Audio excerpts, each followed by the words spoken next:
Hello students, देखिए जो ये वर्कशीट है ये हमारी 4 अगस्त की है, जिसके अंदर हम फिर से एक्स और वाई की वैल्यू फाइंड आउट करना ही सीखेंगे। लेकिन इस बार जो मेथड है, पिछली बार जो मेथड सीखा था हमने वो सब्स्टिट्यूशन मेथड था, लेकिन इस बार मेथड जो है वो एलिमिनेशन मेथड है। तो इसमें क्या करते हैं, इसका क्या प्रोसेस है वो आज सीखेंगे। देखिए कि जैसे ये हमारी दो इक्वेशंस दे रखी है, इक्वेशन फर्स्ट, इक्वेशन सेकंड। इसमें क्या करना होता है, या तो आप क्या करो, x के वेरिएबल को सेम कर लो, जो x वाला वेरिएबल इसके साथ में यहाँ कितना 5 और यहाँ क्या 7, या तो इनको कांस्टेंट जो लिखे हुए हैं इसके आगे इनको सेम बनाओ, या y के आगे जो लिखे हुए उनको सेम बनाओ। आप किसी को भी बना सकते हो सेम। तो इसके लिए आपको क्या करना होता है, ध्यान रखना, जो भी आपको लगे आसान उसको आप सेम करो। जैसे कि यहाँ कितना 4, यहाँ 6, तो 4 और 6 को सेम बनाना आसान है, या 5 और 7 को सेम बनाना आसान है। सेम बनाने का मतलब क्या भी समझ जाओगे आप। देखो क्या सेम का मतलब ये है कि मान लो अगर यहाँ 10 आया तो यहाँ भी 10 ही होना चाहिए। जैसे x के आगे यहाँ 15, मान लो ये 15 है तो यहाँ भी 15 होना चाहिए। इस तरीके सेम में कन्वर्ट करना होता है। उसका तरीका ये है कि यहाँ 5 लिखा हुआ है, यहाँ 7, तो 5 और 7 का एलसीएम कितना होता है, 5 और 7 का एलसीएम 35। भाई 5 और 7 का एलसीएम कितना है 35। तो जो एलसीएम होता है ना वो ही हमें कन्वर्ट करना होता है। तो यहाँ इसको भी 35 बनाओ और इसको भी 35 बनाओ। तो 5 को 35 बनाने के लिए आपको कितने से मल्टीप्लाई करना पड़ेगा, 7 से। इसी तरीके से 7 को 35 बनाने के लिए कितने से मल्टीप्लाई करना पड़ेगा, 5 से। तो इक्वेशन फर्स्ट को 7 से और इक्वेशन सेकंड को 5 से मल्टीप्लाई करना है, जिससे कि ये दोनों क्या होंगे 35 में कन्वर्ट हो जाएंगे। यानी x का जो कोफिशिएंट है दोनों के वो सेम हो गए। इसी तरीके से आप y के कोफिशिएंट को भी सेम कर सकते हो। 4 और 6 का एलसीएम कितना होता है, 4 और 6 का जब एलसीएम फाइंड आउट करो कितना आएगा 12। तो 12 हम इनको यानी जो y के कोफिशिएंट इनको 12 में कन्वर्ट कर सकते हैं। y को जो ये 4 लिखा हुआ है कोफिशिएंट, इसको 12 बनाने के लिए कितने से मल्टीप्लाई करना पड़ेगा इस इक्वेशन को, 3 से। ऐसे ही y का कोफिशिएंट 6 है, इसको 12 बनाने के लिए आपको कितने से मल्टीप्लाई करना पड़ेगा, 2 से। यानी इक्वेशन सेकंड को 2 से। तो इस तरीके से हम ये कंसेप्ट लगाते हैं। तो आपको समझ में आया होगा। तो आप किसी को सेम बनाओ, तो आसान किसको वैसा सेम बनाना, जो जितना छोटा नंबर मल्टीप्लाई करना पड़े उससे उतनी छोटी इक्वेशन रहेगी, कैलकुलेशन आसान रहेगी। तो हम क्या करते हैं कि 4 और 6 का एलसीएम कितना आया 12, तो हम y का कोफिशिएंट और यहाँ भी y का कोफिशिएंट इसको 12 बनाते हैं। तो बताओ यहाँ y का कोफिशिएंट कितना है 4, 12 बनाने के लिए इक्वेशन फर्स्ट को हमने 3 से मल्टीप्लाई कर दिया। क्लियर।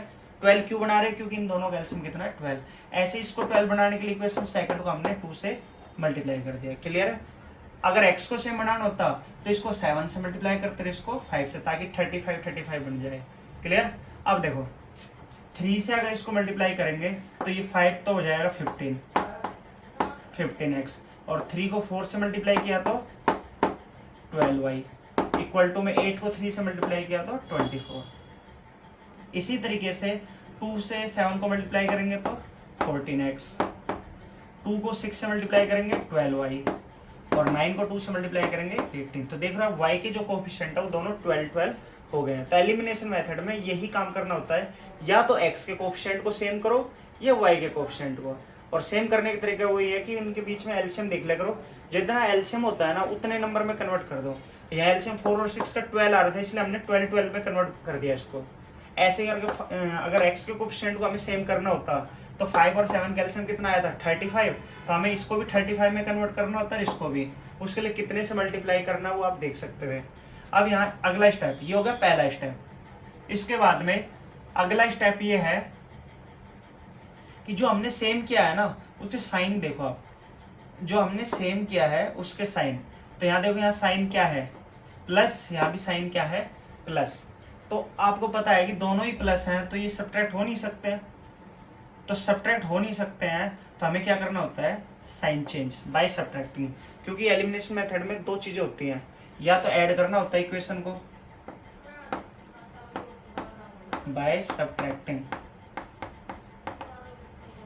यहाँ सब्ट्रैक्ट इसलिए कर रहे हैं क्योंकि दोनों ही प्लस के हैं, तो सब्ट्रैक्ट करने से ही कटेंगे। अगर मान लो ये प्लस का होता है ये माइनस का, तो ये प्लस माइनस ऑटोमेटिक कट जाता है, तो लिखना होता है बाय एडिंग। क्या लिखना होता है, एडिंग। तो आप बस इतना ध्यान रखना, जब दोनों साइन सेम होते हैं, या तो दोनों प्लस के हों या दोनों माइनस के हों, तो बाय सब्ट्रैक्टिंग लिखते हैं। अगर एक प्लस का एक माइनस का हो, यानी कि साइन डिफरेंट हो, तो बाय एडिंग लिखते हैं, यानी ऐड करते हैं।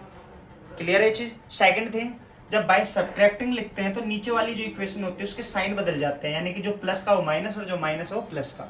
एडिंग में कोई साइन नहीं बदलते, बस डायरेक्ट कैंसिल कर देते हैं। तो अब यहाँ हमने क्या किया, सब्ट्रैक्टिंग किया है ना, तो ये जो प्लस का है ये तो हो गया माइनस का, ये प्लस का है तो ये माइनस का, ये भी प्लस का है तो माइनस का, सारे प्लस के थे ये तो इसलिए माइनस। अगर इनमें से कोई माइनस होता तो प्लस हो जाता। अब 15x में से 14 माइनस करना है, तो कितना आया, x आया। 12y और माइनस 12y कैंसिल हो गया। 24 में से 18 माइनस करोगे तो 6। तो ये एक सॉल्यूशन आ गया। अब इसको क्या करना है तुम्हें, इक्वेशन फर्स्ट में, जो इक्वेशन फर्स्ट थी वहां पर, या इक्वेशन सेकंड, किसी में भी रख दो, इस वैल्यू को रख दो और वहां से सोल्व कर लो y की वैल्यू। यानी कि हम मान लेते हैं putting value of x, putting value of x in equation first. तो इक्वेशन फर्स्ट में 5 x जगह क्या रखेंगे 6 and plus 4y equals to में 8। अब इसके बाद में 5 की 6 से मल्टीप्लाई करें कितना आया 30, प्लस में 4y इक्वल टू 8। इस 30 को क्या करो आप, इस 30 को राइट साइड ले जाओ, तो 4y 8 माइनस 30 हो जाएगा।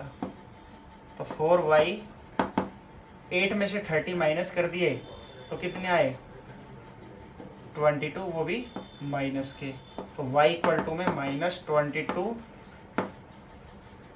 अपॉन में कितना 4, तो इसको कैंसिल करेंगे तो माइनस के 11 अपॉन 2, ये y की वैल्यू आ गई माइनस 11 अपॉन 2। तो इस तरीके से हमने क्या किया है, y की वैल्यू और x वैल्यू फाइंड आउट कर लिया। तो ये आपको समझ में आया होगा कैसे करी हमने।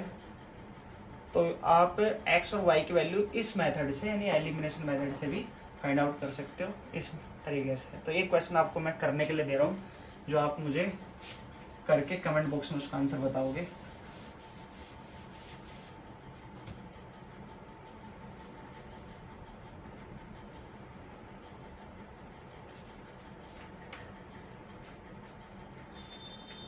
क्वेश्चन है x minus y equals to 4, x plus y equal to 10। Find the value of x and y by using elimination method. तो यहाँ देखो पहले से वेरिएबल सेम कर रखे, बस आपको सोल्व करना डायरेक्ट, ठीक है ना। जैसे यहाँ पहले से लिखा हुआ है ना, क्या करोगे इसमें बताओ। ये भाई इक्वेशन फर्स्ट है और ये इक्वेशन सेकंड है। क्या करना है, जो सेम है वो देखते हैं, तो दोनों ही सेम है तो किसी से भी कर लो आप। चलो मैं बताता हूँ इसको। जैसे इस बार हम y को ही देख लेते हैं फिर से, क्योंकि x तो फिर से सेम ही साइन है तो हम बाय सब्ट्रैक्टिंग लिखते हैं। लेकिन y को देखे थे ये माइनस का, प्लस का, इस बार डिफरेंट साइन है ना y के, तो हम क्या लिखेंगे बाय एडिंग, बाय एडिंग। तो ऐड में मैंने क्या कहा, जब बाय एडिंग लिखते हैं तो साइन जो नीचे वाली इक्वेशन में चेंज नहीं करते हैं, बस डायरेक्ट कैंसिल करो और x को ऐड करोगे कितना आएगा 2x, और 4 और 10 को ऐड करोगे तो 14। तो एडिंग में नीचे साइन चेंज नहीं होते हैं। और फिर x साथ जो भी मल्टीप्लाई में है वो डिवाइड में, यानी कितना आया 7, तो x वैल्यू 7 आ गई। फिर क्या करना है, putting value of x, putting value of x in equation first या सेकंड, किसी में भी रख दो। जैसे फर्स्ट में रख देते हैं, x जगह क्या रख दें 7 माइनस वाई इक्वल टू 4। इस 7 को राइट साइड ले जाओ तो 4 माइनस 7 हो जाएगा, माइनस वाई इक्वल टू में 4 में 7 माइनस के कितना है माइनस के 3, माइनस माइनस कैंसिल, तो y की वैल्यू कितनी आ गई 3। तो इस तरीके से x वैल्यू हमारी 7 आई और y की वैल्यू 3। तो ये सिंपल सा एलिमिनेशन मेथड है। तो आपको फिर ये तो मैंने ही करा दिया, तो एक क्वेश्चन दे देता हूँ मैं होमवर्क में, क्योंकि करके तो दिखाना पड़ेगा, तभी तो मुझे पता चलेगा कि आपको समझ में आया भी या नहीं आया। तो क्वेश्चंस मैं लिखता हूँ। क्वेश्चन है x minus y equals to -1, 3x plus 2y equals to में 12। ये क्वेश्चन है। और आपको एक्स और वाई की वैल्यू फाइंड आउट करनी है यूजिंग द एलिमिनेशन मेथड। इस क्वेश्चन का आंसर जो भी है कमेंट बॉक्स में बताना मुझे। Thank you.